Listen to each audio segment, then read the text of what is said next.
Hi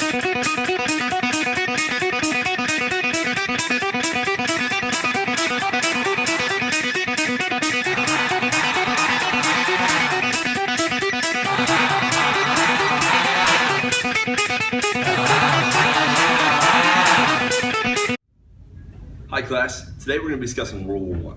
World War I started in 1914 and ended at a peace conference in Paris in 1919. We'll get to that part later. Today I want to discuss the four main causes of World War I. Those are militarism, alliances, imperialism, and nationalism.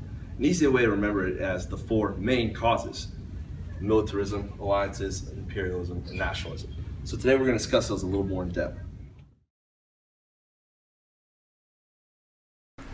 Okay, let's get started. Our first cause of World War I is militarism.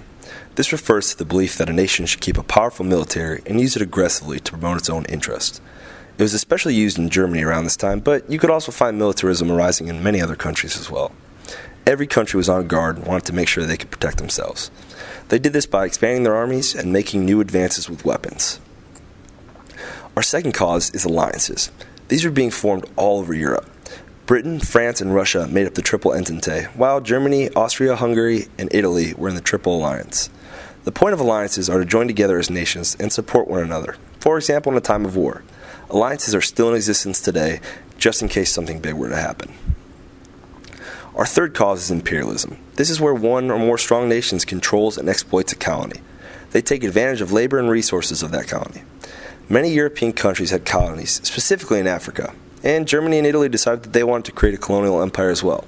This began a conflict between the groups, as Britain and France mostly controlled colonies in this region, and they didn't want to share. Our final cause is nationalism, which is pride for one's own country. Many European countries considered themselves to be the greatest nation. As a result, they had to gain new colonies and amass military resources. Everyone was taking steps to ensure their country would prosper by any means necessary. Well, as you can see, all these causes interact together, and you could argue one led to another. Now you know a little bit more about the four main causes of World War I. As we can see on this map, all the countries from Europe involved in World War I were so close to one another.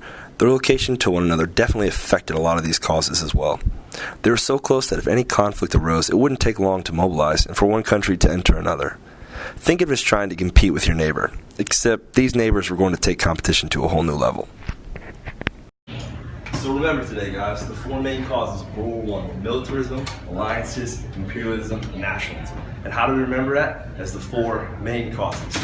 So now we're going to talk a little more in depth about each one.